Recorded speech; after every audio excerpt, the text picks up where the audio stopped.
Hey, hey, shalom, everybody. Most High in Christ bless you all. Come a little tighter, okay?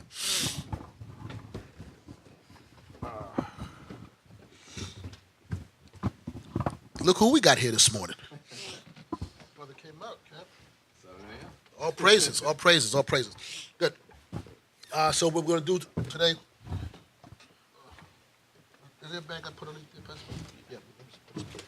Today we're going to continue on in the Maccabees. And hopefully shed a little more understanding on the life of Judas Maccabees and his brethren, and a little bit about the Greek history. Well, a lot about the Greek history. Real quick, I just want to share something with you all. Outside of the Bible, for those that are studying, this is a fantastic book to pick up. It is called The Who's Who of the Bible, right? Who's Who in the Bible. Who's Who in the Bible. It's by Kani and Brownrigg. So can you zoom in on that real quick? Is there a zoom on that? Yeah, I don't know if you can see it, but it's by Kani and Brownrigg. Who's Who. Not expensive. Well, maybe not a little bit, but it is a fantastic tool to use for the fact that it'll help you understand. It tells you everybody who's in the Bible, and it just gives you the scriptures and a brief summation of who they were. So I use this a lot when I'm studying. All right, good reference book to have. All right, so we left off in First Maccabees. I don't think we got very far in it. Maybe halfway through. Did anybody remember where we stopped at? We was dealing with the temple being defiled, right? Right. Right. We read that far. Okay, so let's pick back up in First Maccabees, chapter 1, and we're gonna pick up. I want to say it was like 15. No, we read further than that. 24, right? Oh, yeah. So real quick, I'm gonna try to recap a little bit. First Maccabees 1, we began in explaining Philip the Macedonian. He was a man that was able to consolidate all the Greek city-states. When I say Greek city-states, I mean Sparta and Athens, Achaia, make them all one country, which is known as Greece. He died. He was murdered. His son, Alexander the Greek, went to war against Darius III of the Persian Empire. He was defeated. Well, you know what? To be honest, the Persians were defeated, but Alexander never killed Darius. His own generals killed him. They had him. Alexander had him on the run, so Darius's own men killed him. But here's the point. Alexander took rule. He died. I said, in Daniel's, and I guess we'll read that the next time, Lord's will I teach. There's none of his progenitors that was able to take over. So there's 4 generals that took over. But I was talking to Kani this morning, and we was reading, and you know what? I just realized that Alexander did have a son. I never knew that. I heard different accounts, but he did have a son. But his son was born after his death by Roxana, that Elamite that he married, or whatever she was. I think his name was Philip. I never knew that in all these years. His name was what? Alexander the fourth, or fifth, because okay, he's the fifth. Anyway, so his 4 generals took over, and they control, for the most part, Asia, Thrace, Macedonia, and Egypt. And we're going to show some maps today trying to explain that a little more. From him came, out of line of the Seleucus, the Seleucid dynasty, came Antiochus III, also known as the Great. He had a son, Seleucus, and a son, Antiochus Epiphanes. Seleucus was the one that actually gave offerings to the temple to Onias. He died. His brother Antiochus Epiphanes took over, and that's when they went full force with Hellenizing the known world at that time. All right, so we're going to pick up in First Maccabees, and we're going to start with verse 24. The book of First Maccabees, chapter 1 and verse 24. And when he had taken all away, he went into his own land, having made a great massacre and spoken very proudly. This is talking about Antiochus Epiphanes. He made a great massacre in the land of this one after he came out of Egypt. He went and subdued Egypt. He beat Ptolemy, which is another one of those generals and rulers in that land at the time, the kings of Egypt. That's where you get Cleopatra from and Mark Antony. She's from the line of the Ptolemy dynasty. These were Edomites that were living in the land of Egypt. Okay, so he came back up from there, and he came into the land and began to make a massacre of God's children. Read on. Verse 25. Therefore, there was great mourning in Israel in every place where they were, so that the princes and elders mourned, the virgins and young men were made feeble, and the beauty of women was changed. Every bride... what? And the beauty of women was changed. Right, and the beauty of the women were changed. Why? Because of desolation that was happening by Antiochus. Read on. Every bridegroom took up lamentation, and she that sat in the marriage chamber was in heaviness. Because her husband was killed, or her to-be. Read on. The land also was moved for inhabitants thereof, and all the house of Jacob was covered with confusion. Read on. And after 2 years fully expired, the king sent his chief collector of tribute unto the cities of Judah, who came unto Jerusalem with a great multitude. So remember, what was the point when we spoke earlier concerning war? What was the purpose of war? I'm asking it here. For what?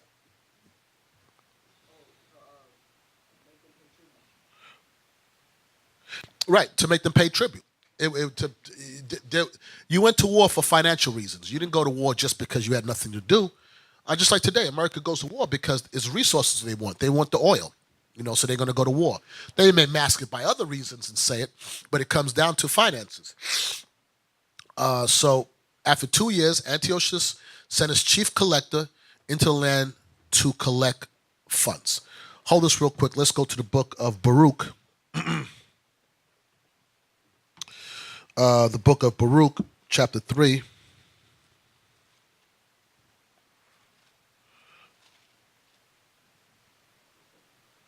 Chapter 3, verse 8. The book of Baruch, chapter 3 and verse 8. Behold, we are yet this day in our captivity. Now, this Baruch was during the time of Nebuchadnezzar, during the time of the Babylonians. So, again, the Babylonians came into Jerusalem, and what did they do?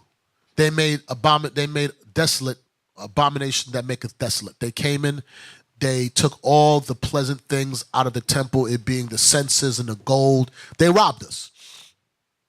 All right, and then they took us into captivity. And some of us were still back in the land of Jerusalem. And read verse 8 again. Behold, we are yet this day in our captivity. How did they know they was in their captivity? Read on. Where thou hast scattered us. Because they were scattered throughout all these different lands. Read on. For a reproach and a curse, and to be subject to payments. And be subject to payments. So for us today, are we in captivity? See, people, when they hear captivity, you automatically correlate that with having shackles on your legs, hands, and necks, or being locked away. No. You know that you are in captivity when? What does it say? To be subject to payments. When you're subject to payments, you are in captivity. Like now, don't pay your taxes, your income tax. They come lock you up. Ask Wesley. Ask Martha. Well, she's her captive. That's another story. Here's the point. They lock you up. You can't. You're not. Your income is not your income. You got to pay taxes on it. Whenever you're subject to payments, you are in your captivity. So read it from the top again. Baruch chapter 3 and verse 8. Behold, we are yet this day in our captivity, where thou hast scattered us, for a reproach and a curse, and to be subject to payments, according to all the iniquities of our fathers, which departed from the Lord our God. And we were subject to payments because we were in iniquity and we departed from the laws of the Most High God. So once we're in the laws of God, God said, I'm going to fix that. You outside of the Lord, outside of the laws of me, you're going to be subject. You either be subject to me or you're going to be subject to somebody else. But you're going to be subject. I think we always fared better when we were subject to the Most High. That's just, I think that's the whole crux of what God is trying to show us in the Bible. You're better off serving me than serving somebody else. Mm-hmm. Drop that. Go to the book of Mark 12. 1 second. It's funny because that was a problem that Samuel had with the people. They wanted somebody else to rule over them instead of the Most High. Yeah. Mm-hmm. No problem. I got somebody for you. It's like y'all don't want to figure it out. Right. Mark 12. That's it. Mark 12:14. The book of Mark, chapter 12 and verse 14. And when they were come, they say unto him, Master, we know that thou art true and carest for no man, for thou regardest not the person of men, but teachest the way of God in truth. Is it lawful to give tribute to Caesar or not? So they can ask Christ, is it lawful to give tribute to Caesar, to pay taxes to Caesar, or not? Read on. Shall we give or shall we not give? But he, knowing their hypocrisy, said unto them, Why tempt yet me? Bring me a penny that I may see it. So here's the thing. The Pharisees and them was tempting Christ, saying, Is it lawful or right for us to give tribute to Caesar? Yes or no? Christ said, man, you guys think I'm stupid? You trying to get me caught up? You want me to speak against Rome, right? That's what you're trying to get me to speak against Rome. Say, go get me a penny real quick. Read on. And they brought it, and he saith unto them, Whose is this image and superscription? And they said unto him, Caesar's. He said, look at the penny. Whose face is on that penny? Read on. And Jesus answering them said, Render to Caesar the things that are Caesar's, and to God the things that are God's. He said, listen, who face is on that? They said Caesar. He said, well, give Caesar give him his stuff if his face is on it. And what belongs to God, give to God. What you ask me a dumb question like that for? You forgot you still, even though they were in Jerusalem, they were in captivity, still in Jerusalem. They were subject to payments. They still had to make payments. That was the reason for war. Go back to Maccabees. Mind if I get the scriptures? Absolutely. Shalom, Israel, Most High, Christ bless. Matthew chapter 17. Mm-hmm. Matthew 17 and verse 24. Going back to what the bishop was just saying, many of us don't realize that the white man doesn't need to put a yoke, physical yoke over your neck to keep you enslaved. This tribute that we're paying every day is a sign of us being enslaved. you having to wake up and be at a 9 to 5 to pay off that debt that you got is a sign of your slavery. And Christ said the same thing. This is Matthew chapter 17 and verse 24. The book of Matthew chapter 17 and verse 24.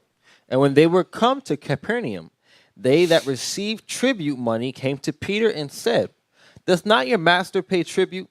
He saith, Yes. And when he was come into the house, Jesus prevented him, saying, What thinkest thou, Simon? Of whom do the kings of the earth take custom or tribute? So Christ is asking Peter now, what do you think, Simon Peter?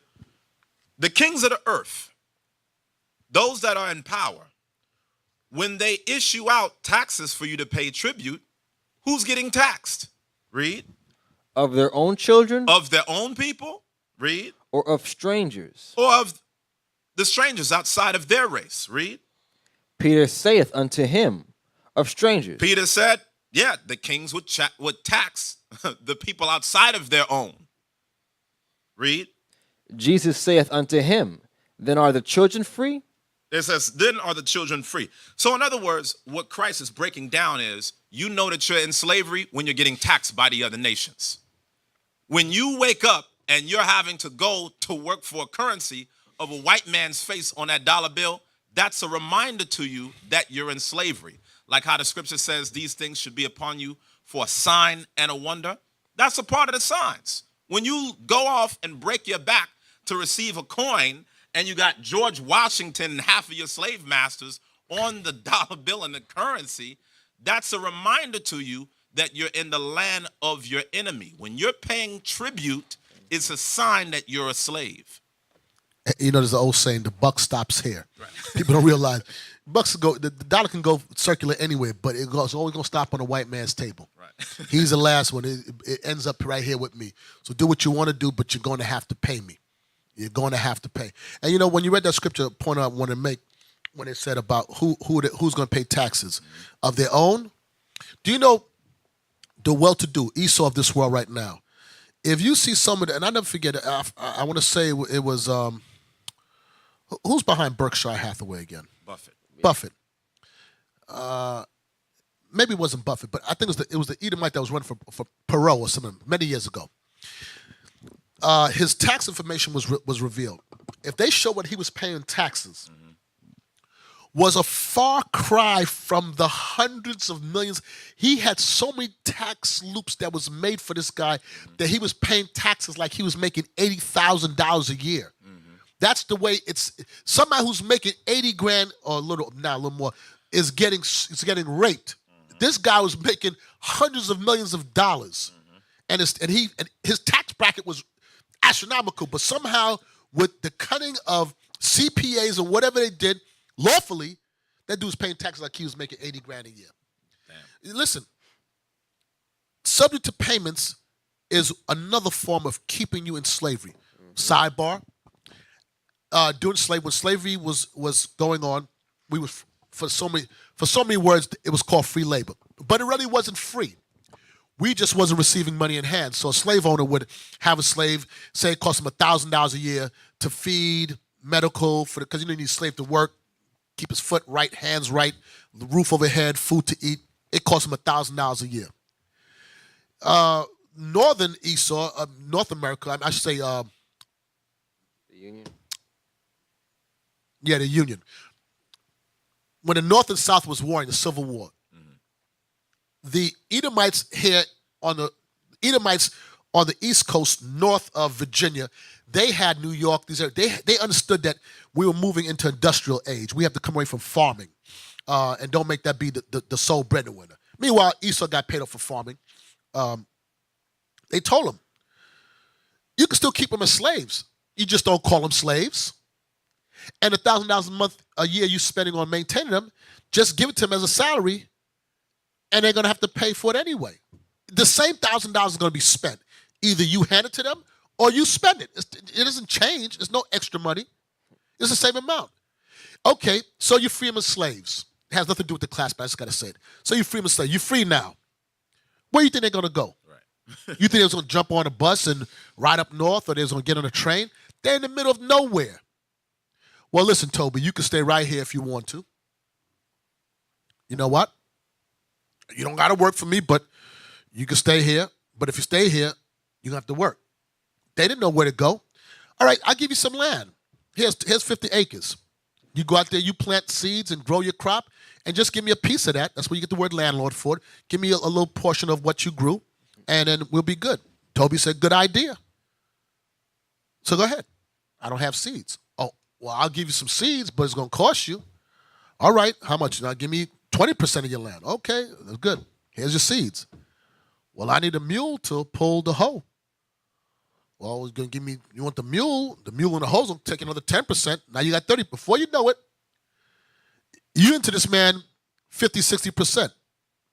All right, we're going to begin working now. It was a bad crop year. Oh, I got nothing to do with me. You owe me 60%. When you weren't able to pay your debt, they locked you up.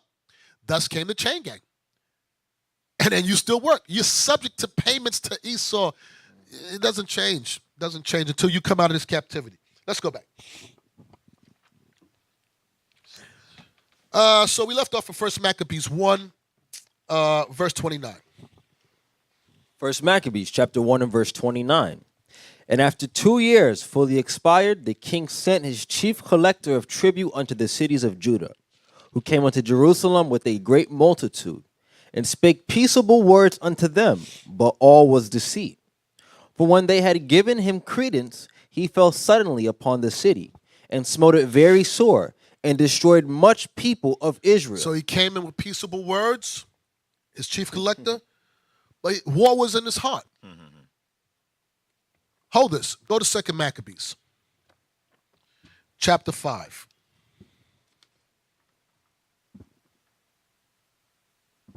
Verse 24. 2 Maccabees chapter 5 and verse 24. He sent also that detestable ringleader Apollonius with an army of 22,000, commanding him to slay all those that were in their best age, and to sell the women and the younger sort, who coming to Jerusalem and pretending peace did forbear till the holy day of the Sabbath, when taking the Jews keeping holy day. He commanded his men to arm themselves, and so he slew all them that were gone to the celebrating of the Sabbath, and running through the city with weapons slew great multitudes. And this was their mind. Peace was not what they were about. They were about killing the children of Israel, having you subject to payments and killing you. So what's different in 2018? They shoot you dead in the street, and then you got to pay taxes. Same model. Let's go back to 1 Maccabees 1, verse 31. 1 Maccabees chapter 1 and verse 31. And when he had taken the spoils of the city, he set it on fire, and pulled down the houses and walls thereof on every side. But the women and children took they captive and possessed the cattle. The same thing. They took them captive and possessed the cattle. And what were they doing with us outside of women? They was raping them. They were selling you off into slavery to pay their tribute they had to give to Rome. Hold this real quick. I'm going to come right back. I'm going to go to the book of Daniels. I'm just going to touch upon it. Remember I was telling you in the last class that Daniel prophetically wrote about the kingdoms that were ruling, and he got descriptive concerning the Greeks. All right, so I'm just going to read a little bit of it. I'm not going to go too far into it. That's another class, but I do want to read a point he made. Let's read 1 Maccabees. Daniel's 8 verse.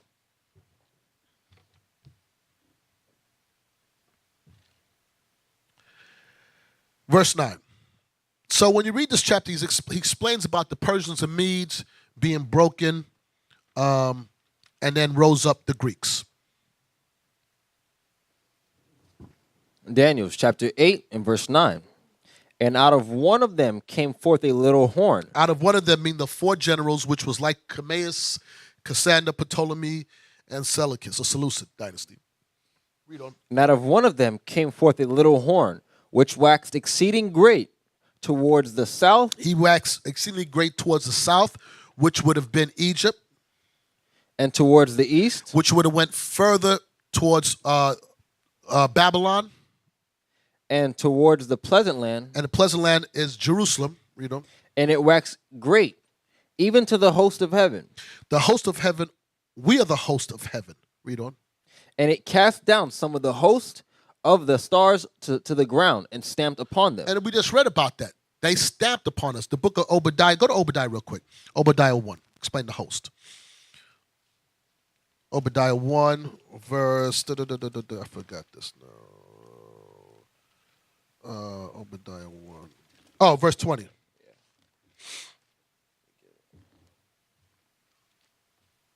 I'm going to explain the host was Israel. Last book. Just had it. Last book. There you go. One more time. Keep on going. New Bible. Obadiah chapter 1 and verse 20. And the captivity of this host of the children of Israel shall possess that of the Canaanites. Stop. And the captivity of this host of the children of Israel.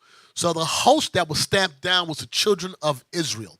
Let's go back to Daniel's 8 and verse 10 again.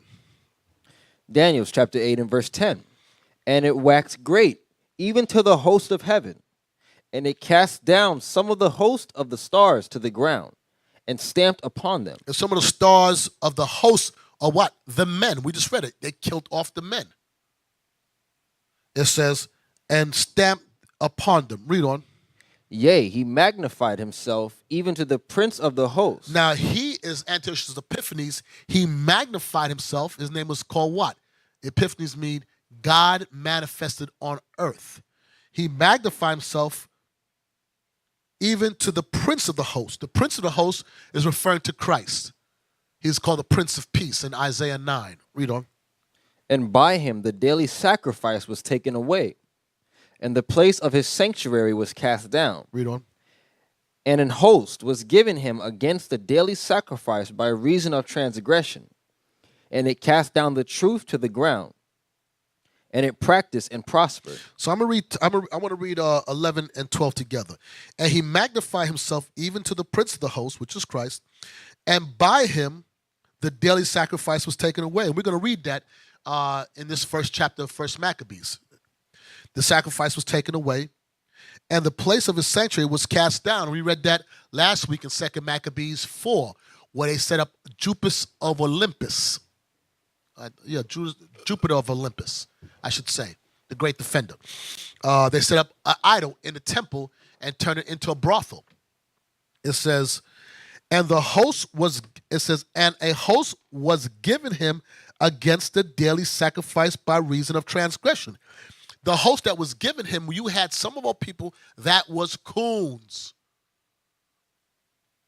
It says, against the daily sacrifice by reason of transgression, and it cast down the truth to the ground, and it practiced and prospered. And what we did, we had many of our people that set up, that was involved, like Jason, that set up the gymnasium there in Jerusalem. That was part of our problem. We internal amongst us, we have people that joined onto our enemies. So we're going to stop there. Let's go back. Maybe next week we'll touch upon that. Let's go back to First Maccabees, chapter 1, and we're going to pick up in lost my place. Verse 33. Read. Verse 33.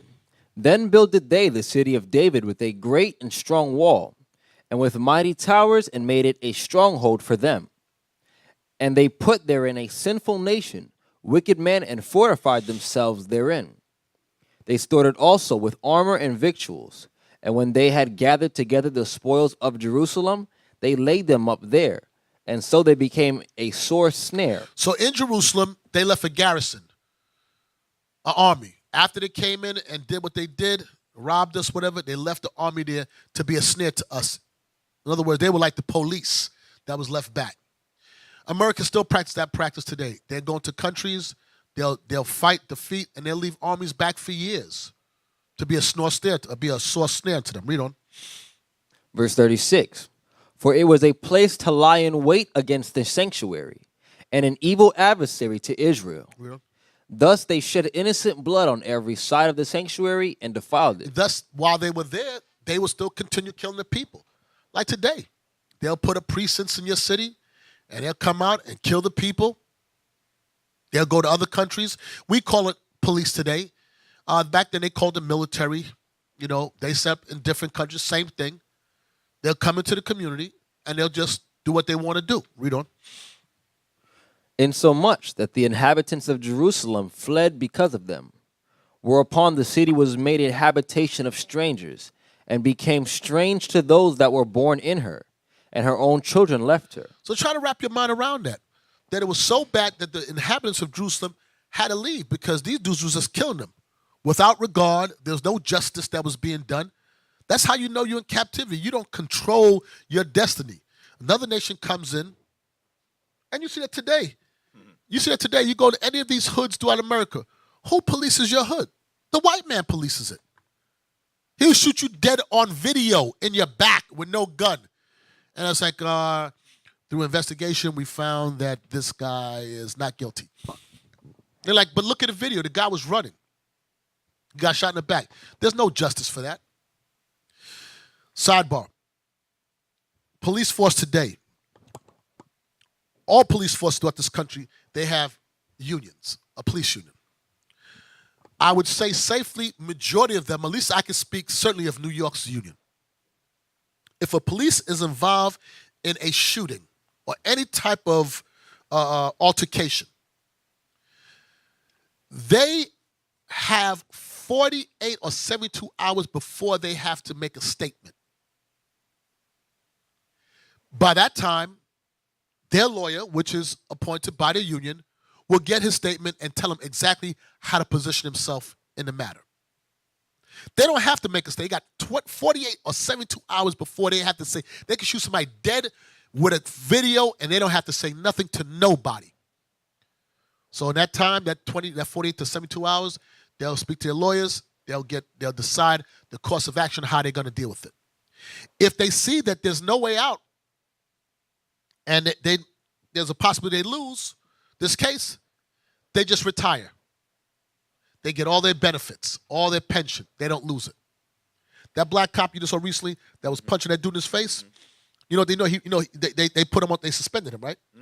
What he did? He resigned the next day. Wow. They resigned. He keeps all his money. They just indicted him on assault charge. They charged him with assault. The one person they get charged is the Jake that beat up a Jake. White man be killing you. Not that Jake shouldn't be, whatever.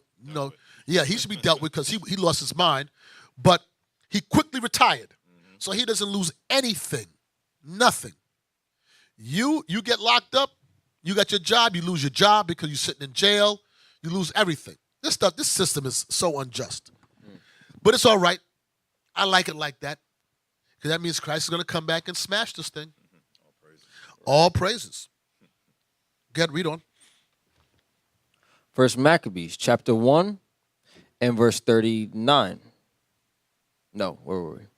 Verse 40. Yeah, you're right. 39? Yep. Her sanctuary was laid waste like a wilderness.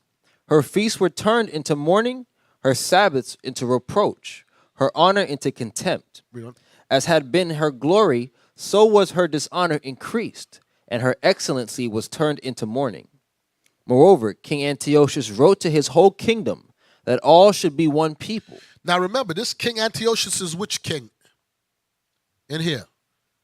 This King Antiochus is which king? Which Antiochus is this? What's his name? Yes, Epiphanes.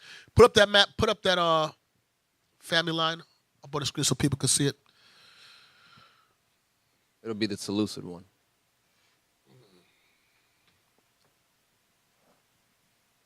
Okay. So from the top, Seleucus, that was the first. We're going to come on down. I can't even see what this is on. So go down to the third. All right. The third. Okay, no. Antiochus the third. Okay, yeah, Antiochus the third. That's it right there. You hit it right. I'm looking for Seleucus the fourth. Okay. Next row. Okay, so from Antiochus the third, you had a son named Seleucus the fourth right there, which you hit. Then go all the way across to Antiochus the fourth, right there. That's what we're reading about, also known as Epiphanes. All right. Now from Epiphanes, and we're going to read later on his sons who came from him. All right. Now go back to Seleucus the fourth. We're going to go right down below him. You see that name, Demetrius the first. We're going to read about him in a minute. All right. That's him, Alexander the first, Antiochus the fifth, are going to be the players that we're going to read about in a second. All right.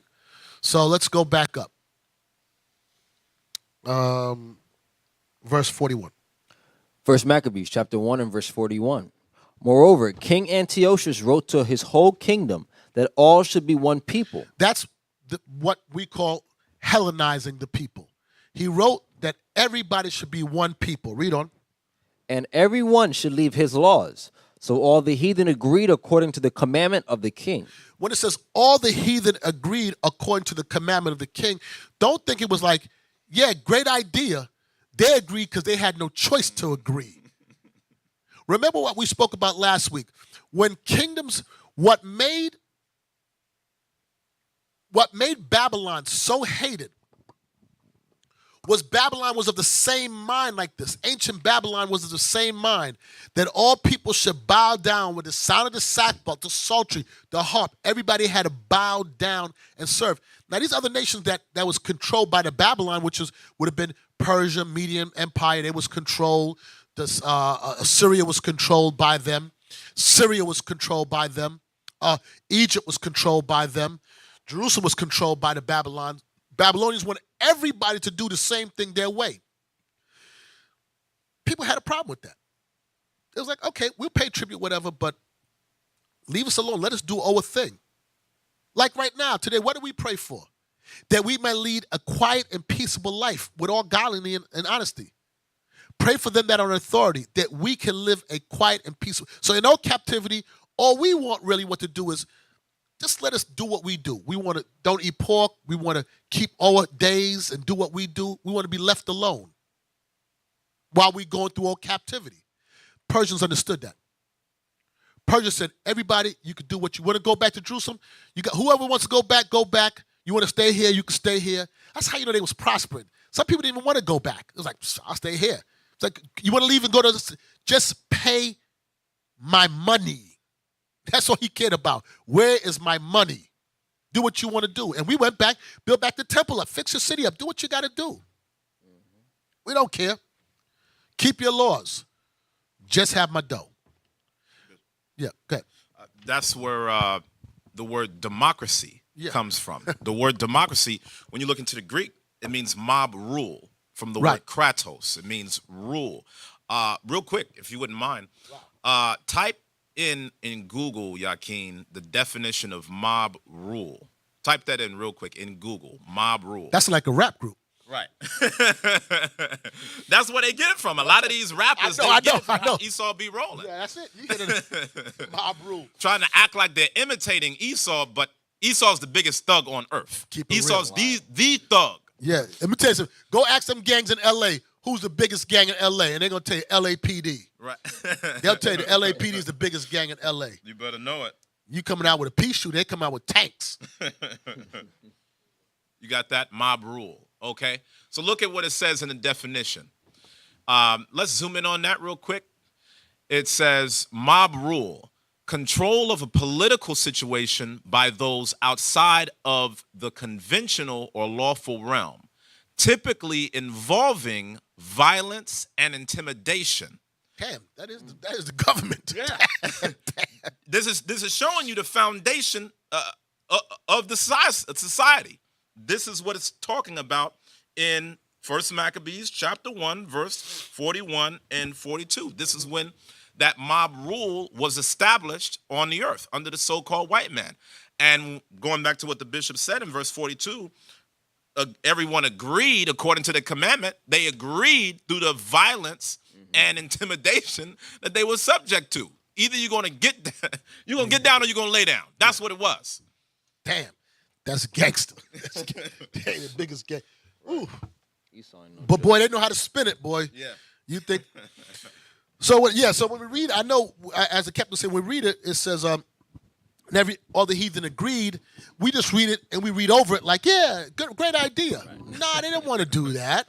How do we know we're going to read? When Antiochus ended up going back into not into Egypt, when he went back into further into Syria to try to get some funds because his army was he was becoming bankrupt. What did? They killed him. Mm-hmm. He went down there. They threw rocks from the thunderbolts from the sky. They couldn't stand his guts. They could not stand his guts. Why? Let's read on. Mob rule like that. Verse 43. Yea, many also of the Israelites consented to his religion, and sacrificed unto idols, and profaned the Sabbath. Now, many consented by duress, being forced to. We had some that consented because they was just coons. So let's read about how they tried to. Before I read that, remind me to go to 2 Maccabees 6 and then 2 Maccabees 7 about consent to. I just want to read this point first. I want you to read 43 through 49. Verse 43 of 1 Maccabees 1.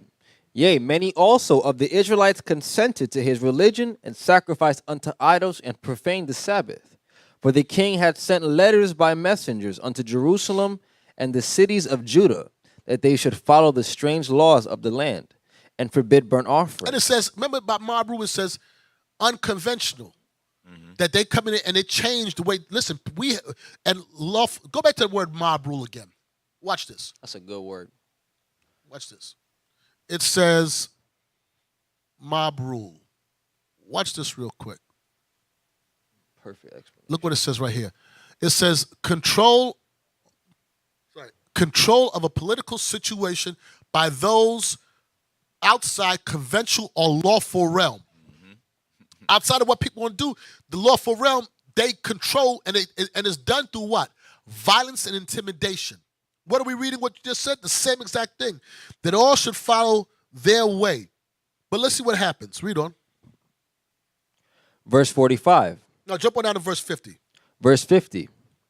And whosoever would not do according to the commandment of the king, he said he should die. So now that's intimidation and violence, to the end that you forget the laws of the Most High God. So it wasn't people saying, yeah, great idea, Antiochus, we want to be with you. We had some old people that were like that, but the mass of people didn't want to do it, but they had no choice. What do we read they did?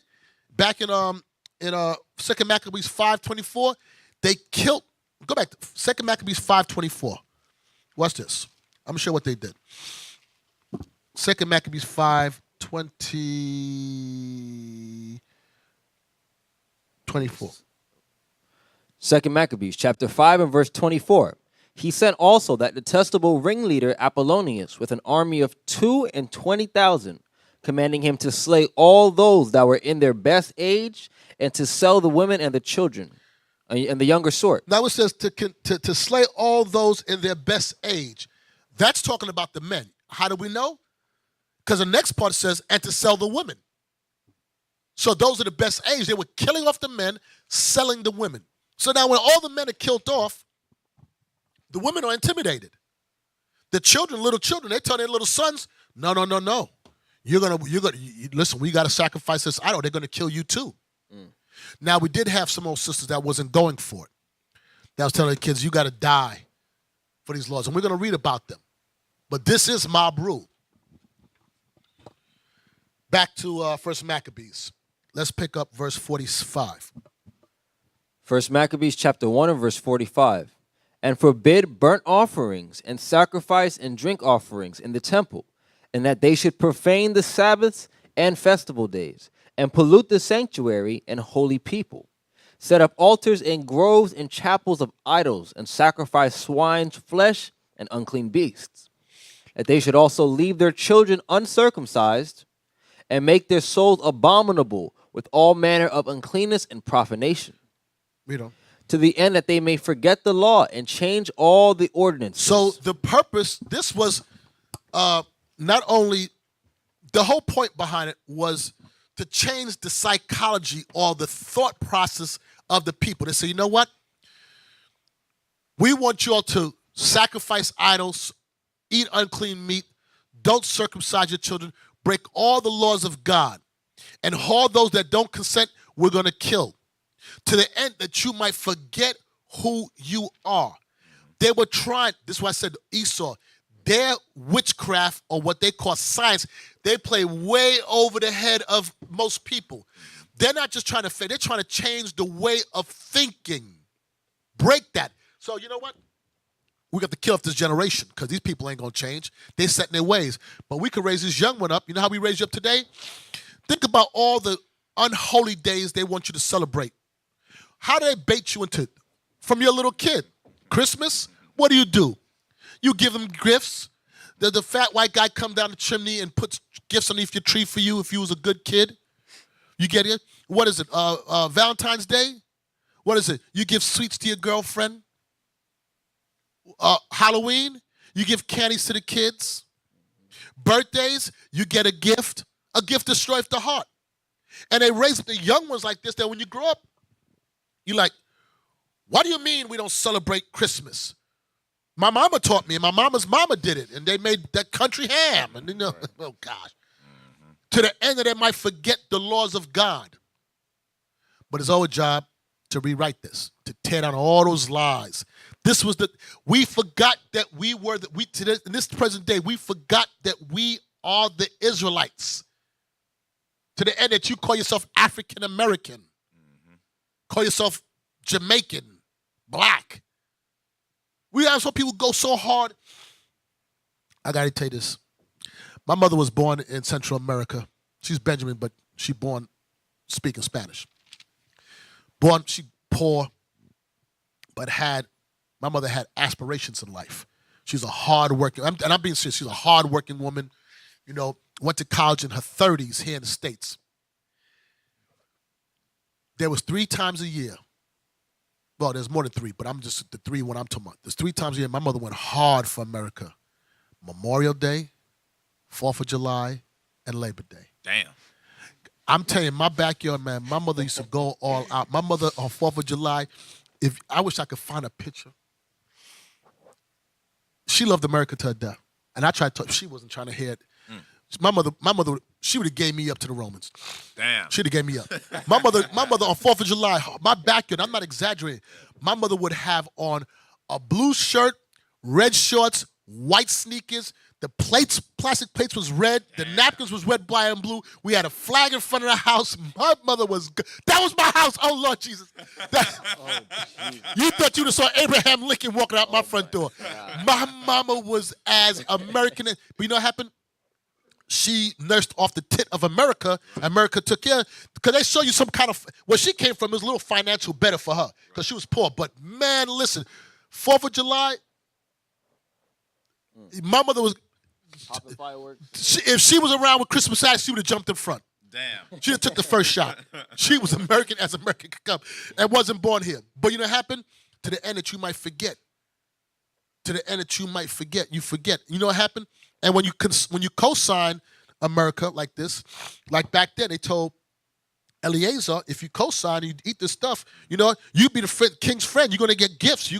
Today, go ahead and stand against America. Man, they're embargoes. They will block you out of life. You'd be like Cuba. You just got the same call from 1952. They're not playing around. America know how to squeeze you. But yeah, to the end that you might forget the laws. I know, Captain, you had a thought you want to say.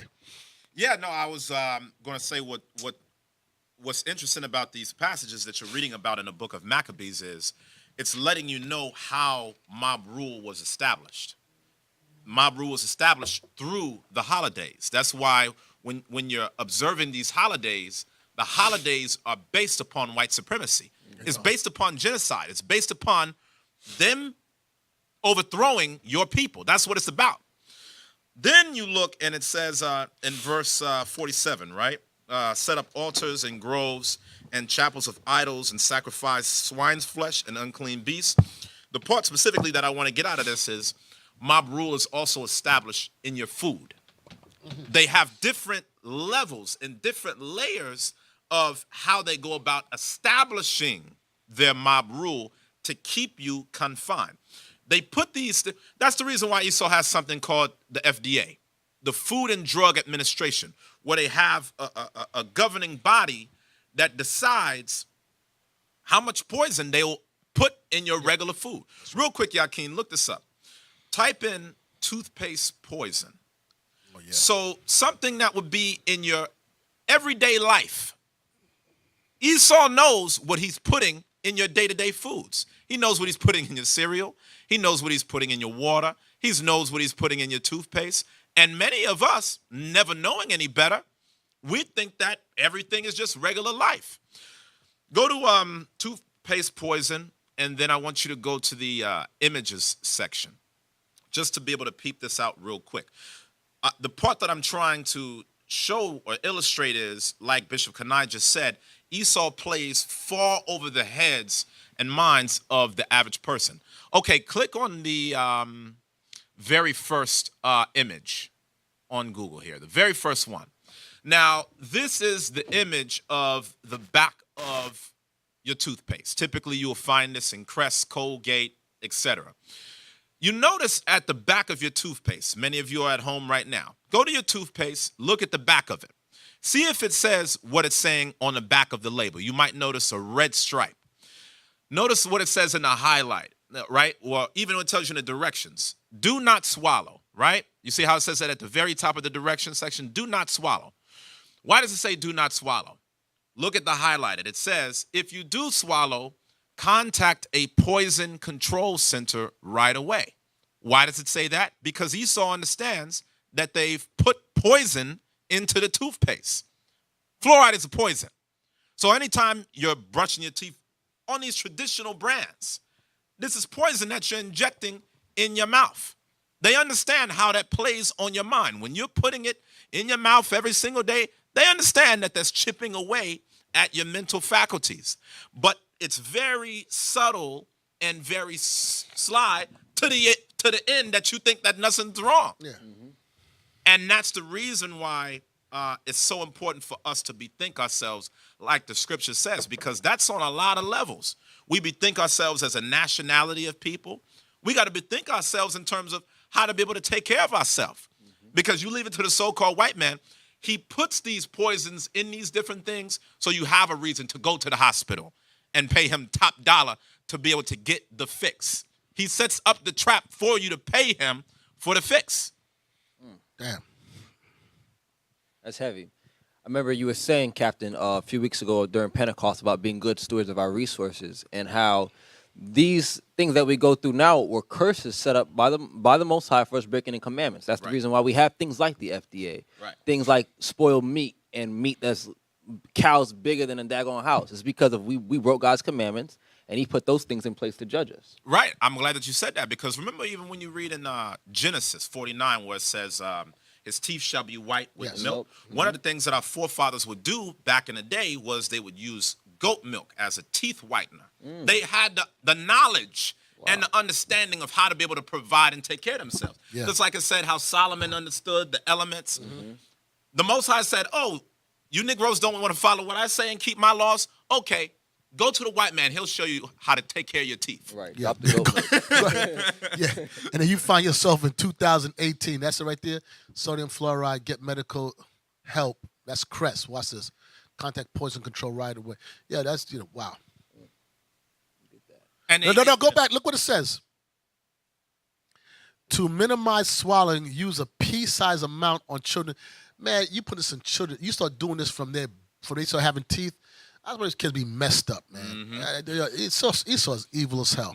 This is all a part of their sorcery. They played on every level. The Planned Parenthoods, Everything. the rap videos, the damn toothpaste. If Esau would put it in the damn toothpaste, that's how you know they've covered the earth with their witchcraft.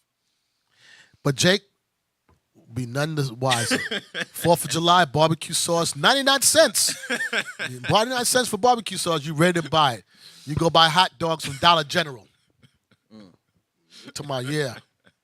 That's why I don't brush my teeth. Don't say that. You alone on that one, partner. Yeah. Those comments does not reflect the rest of the body of IUIC. It don't even reflect the household Kani Bar. You stand alone on that one. Stand down. Thanks, Cap, for bringing that out, man. Yeah.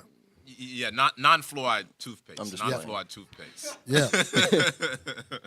And you just got to. Anyway, yeah. Let's move on. You just got to pay down. You just got to pay down. Yeah.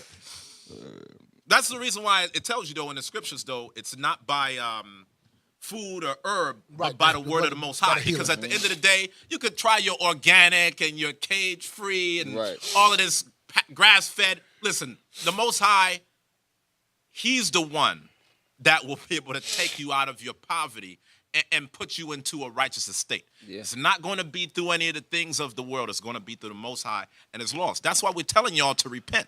A lot of y'all get more kicks off this vegan stuff than you get off the Most High's laws. But that veganism ain't going to save you. These laws is what's going to save you. Yeah.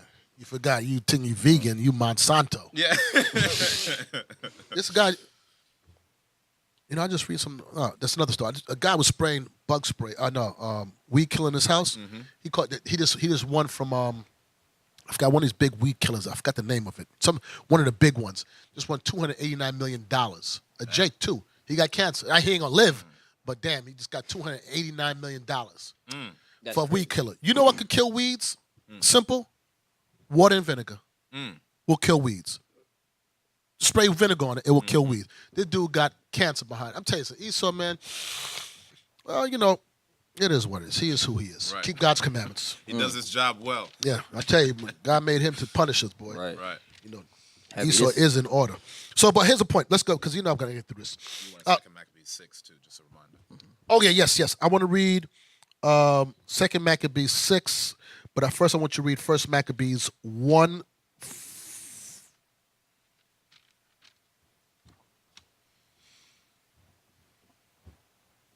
42.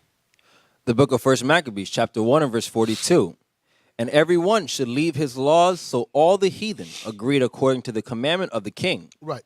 Real, yay. Yea, many also of the Israelites consented to his religion. So when it says consented, it was by force. Watch this real quick. Let's go to 2 Maccabees. I want to read 4 first, and then I'm going to go to chapter 6. Look what it says. Many consented to his religion. Chapter 4, and I want, is that it? Where is it? This is when, What the? I'm in 1 Maccabees. That's why I can't find it. Hold on. 2 Maccabees 4. About the place of exercise? Yeah. Wearing the hat? No. I'm sorry. Maybe 6. Maybe it was 6.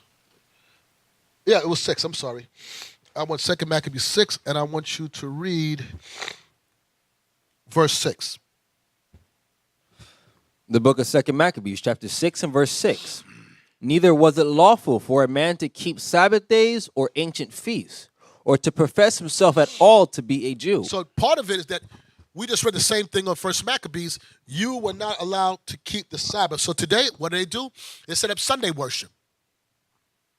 Back then, they were blatant. You couldn't, Sabbath, you could not keep it, or they will kill you. Today, we don't want to do it. Back then, they'll kill you if you didn't eat pork. Today, you're looking for the pork. There was a time that we stood up for the laws of God to the point that many of us lost our lives. And today we willingly say, no, we look at shrimp and lobster as a delicacy. Like we made it in life if we eating that stuff. Right. I'm going to Red Lobster. I mean, I got the finest piece of pork there is. And we died not to eat those things at one time. You know, I find interesting the scripture that talks about in Luke, I think it's 17:34. What does it say? Correct me if I'm wrong. These are they that have turned the world upside down. Yes. In Acts. In Acts. Is Acts. it Acts? Acts. Acts 17. Acts 17. Yeah, and that's our job, to turn this world right side up. Right. Woe to them that call evil good and good evil. So let's read on. If you don't mind Verse me saying really quick, this class is an excellent precursor to the class you taught last week about Acts 15 and Acts 21, with how Titus' father was a Greek. When the disciples came back around, they literally had to turn the world upside down. People were eating pork. This is only 4 to 5 generations before Christ's time. So when the apostles came back around, that was their job. They had to turn the world upside down. All manner of Hellenism. This was running rampant through Ephesia and these places. So this class right here, if you tuned in for last week's class, this class is an excellent class in conjunction with what we went over last week. Oh, and a big part of that Hellenization also is the construct of that Monday through Friday work system. Absolutely. If you want to make the Sabbath, if you want to teach somebody to break the Sabbath, tell them to work from Monday to Friday, then make the number one day of entertainment Saturday. Absolutely. Because that'll be the day you do all your sales, all your shopping, all your this, all your that. Where was the 9 to 5 before Esau had established it? If you were in farming back in the day, you were just farming. Okay, it's the Sabbath, then we'll cease. Okay, but when I'm going to do my bidding, I'll do it at my day and at my time. Right. That was a construct that was created to tell you when to move and when to not move. So even in that establishment of that construct, it's going against the laws of the Sabbath. Read. Verse 7. And in the day of the king's birth, every month there were brought by bitter constraint. Just the point I want to make. It says that in the king's birth, his birthday, every month they celebrated the day of his birth. They were brought by what? bitter constraint. They were forced to do it. When it says it said many of the Jews did it also, but many of them did it because they were forced to do it. Read on. To eat of the sacrifices. And when the feast of Bacchus was kept, the Jews were compelled to go in procession. Let's understand compelled, forced by intimidation, mob rule, compelled to go in procession to Bacchus, carrying ivy. Guess what? And today, what do? Mardi Gras, Carnival. Willingly want to do it. To the point, even in Trinidad, they call it Bacchanal. They don't have no problem. This is what they do. An ungodly custom grown strong is now kept as law. That's why I say the scriptures about this so-called science. It is witchcraft. They have changed the minds of the people. They have learned how to change the thought process of people.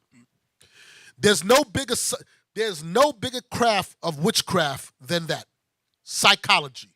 Changes people's thoughts. And I'm not talking about one person, changes the masses of how people think. That's when you're working on a high level. I gave the example before. When I grew up, rap music, if you was gay in rap, you never had a rap career. That wasn't even, rap and gay wasn't even, today, You're not gay. if you ain't gay, you're like, what's wrong with you? You tell me you never had a man? No. Wow. I feel so bad for you. You're like, damn, should I get a guy? I mean, that's what it's, I knew it was bad when a dude came out with an album, and the name of his album was I'm Gay. And niggas was like, he's not gay. He's happy. I'm like, all right. What was the first song? Sausages. Hey, I'll tell you the first, I'm a Pretty Bee. That was one of the songs on the album. Wow. But my point is, how do we, give me Ephesians 6. Captain, break it down. So one of the things, and we was going over this in a class a little bit early in Austin, cognitive biases. This is what Esau understands in their science. They understand that there are certain mental triggers that all of us have in the imperfections of our mind, that when these triggers are activated, immediately it gets us to take certain actions. Okay? So if you've looked in Esau science, you know, you always seen that they did experiments on animals. So they would trigger the certain mating calls of certain animals. You ever notice how Esau has certain devices, certain instruments that can mimic a mating call for certain types of animals? The reason why they have these devices is because they needed to do testing experiments on how they could control active thoughts. If they understood, okay, if we can imitate how to be able to get their mind to do something when they hear a mating call, then we have a mate. And that's the reason why music will put spirits on you and all types of things. You don't even, a lot of times you'll be listening to a beat, you won't even think about how wicked the damn song is, but you just be vibing to it because your mental triggers are already being pressed upon at a very high level. Let's get that Ephesians chapter 6 and verse 11. Esau, man, I tell you, that's the reason why when you read in the history about Adam and Eve, a lot of Christians don't understand the depths of the Bible. When it said that the serpent was more subtle than any beast of the field, the devil's job is not to jump out at you and say, whoa, I'm the devil. Look at me. No, it's supposed to be very cunning and very sly, so that way you would think it's a godlike thing. That way you would think it would normal. You wouldn't find it strange. The job of the devil is supposed to camouflage itself. That's why it said, no marvel, even Satan is transformed as an image of light. Ephesians 6 and 11. The book of Ephesians, chapter 6, verse 11. Put on the whole armor of God. Now, the whole armor of God is what? His laws, statutes, and commandments. The laws in Christ, the Bible. By you applying all of the laws out of the Bible, that's what equips you with the armor that you need to be able to stand against the ways of the world. Look at everything that's going on in the world. Gay marriage being legal. Weed being legalized. You got damn sex trafficking. All these things that are happening throughout the world. Without this Bible, how do you stand a chance? It says, put on the whole armor of God, read. That ye may be able to stand against the wiles of the devil. That you would have the opportunity to be able to stand against the wiles of the devil. The word wiles means tricks, tactics, secret plots, and popular persuasions. You see that in the media. You see that all throughout this world. There's nothing but tricks and devices. We was going back to a class that we did a few weeks ago in Austin, and I remember I was asking Kani, I said, hey, Kani, if we went to a city that we've never been to before, and we don't know anybody there, and we want to go and find the best place to eat, what will we do? Yep. We'll go to yelp.com, right? We'll go to a review website to see, okay, what's the best place to eat? We'll, by default, look for the place that has 5 stars or the closest thing to it with the highest number of reviews without knowing anything else. That's a cognitive bias. It's called social proof. The reason why these things are important is because there's certain things that get your mind to do things and you don't even realize it. So you might think, oh, okay, what's the harm in that? But you'd be surprised how Esau lives off of this. You ever know how, if you go on YouTube, YouTube knows exactly what you want to look at. If you go on Facebook, you scroll down your news feed, you'll see things in certain corners. Damn, how did it know I was wanting to get a couch? You never even typed in couch online. You might have just been talking about it 2 minutes ago, then couch. Oh, damn, this is the exact couch I want. It's taken out of my brain into this website that I now need to click on. They're playing at a very high level, far beyond what you can understand. And then they make it normal. Yeah. They call it technology, which it is technology, and there are some uses for it, but it's straight witchcraft. Straight witchcraft. If you were to take the technology now and brought it back during the time of the Maccabees, they'd be like, what the hell? You mind if we get the next verse, Bishop? Yeah, good. Read on. Verse 12. For we wrestle not against flesh and blood, Come on. but against principalities, against powers, against the rulers of darkness of this world, against spiritual wickedness in high places. So you really got to understand what Paul is saying here. He's saying we don't wrestle against flesh and blood, the things that you think to be something. Esau's playing at a much higher level. It says, but against principalities, okay? Principalities are established through the school system, through the government, through sports, through corporations. All of these different principalities is responsible for influencing your thought processes behind certain situations. Against powers. What powers are established on the earth? These are the ones that's dictating what comes on the news. Why do you think that the job of any news network is to find the most extreme of situations and be able to broadcast it to keep the people in mass hysteria? Why do you think you never cut on the news and it never talks about the Jake that made the 4.0? Because they don't want people to give a damn about that. Right. They want the people to think, oh, damn, here comes the next typhoon that's about to hit me. Let me head for the hills. It's a part of the mind control that is put into your thought process so that way you will always become dependent upon the society. When we look at the news, we watch and pray. We know what's going to happen. When the person without the Bible, without the whole armor of God that Paul is telling you to put on, when you don't have this armor and you cut on the news, you say, damn, I need to hurry up and assimilate my ass into America quick.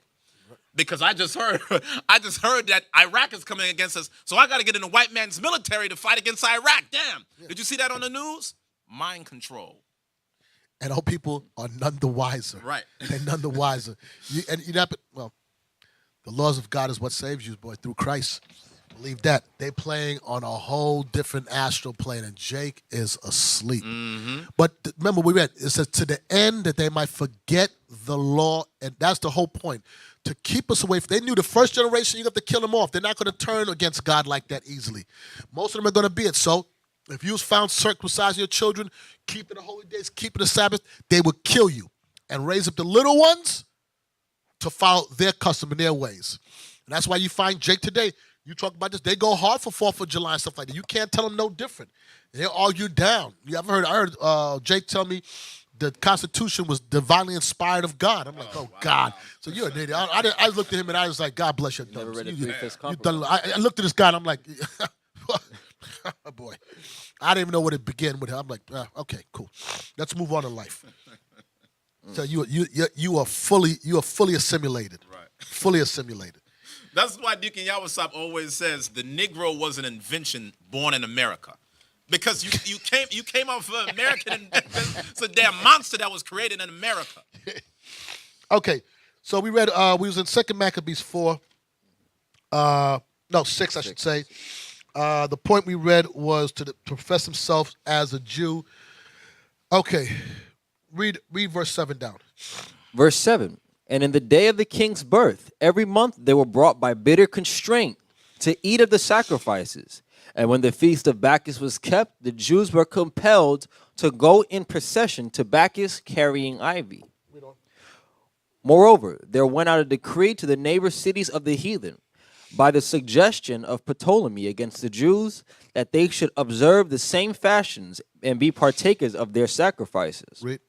And whoso would not conform themselves to the manners of the Gentiles should be put to death. Then might a man have seen the present misery. Right, there you go. Mob rule, that's it right there. Read on. For there were 2 women brought who had circumcised their children. But we had some, and don't let you fool, we had some sisters that was hard for the Lord. Like, yeah, we hear you, but it wasn't just Judas Maccabees and his father. You had women too that was Israel, that was resolute in their spirit that they're going to serve God. Read on.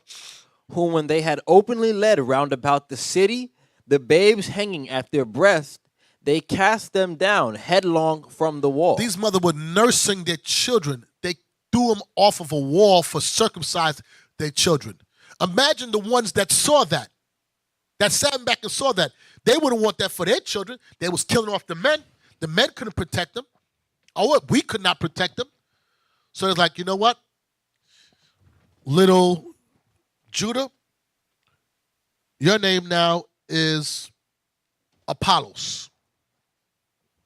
And I'm, and not going to circumcise you. And here, I want you to carry this ivy. We have to. And we're going to walk in procession. Little Apollos grew up now. And now he's full-fledged and involved in it. And understand worshiping Bacchus also was whoredom along with it. There's a god of reveling and drunkenness. So there was whoredom. So now little Apollos grows up now. He's leading the parade.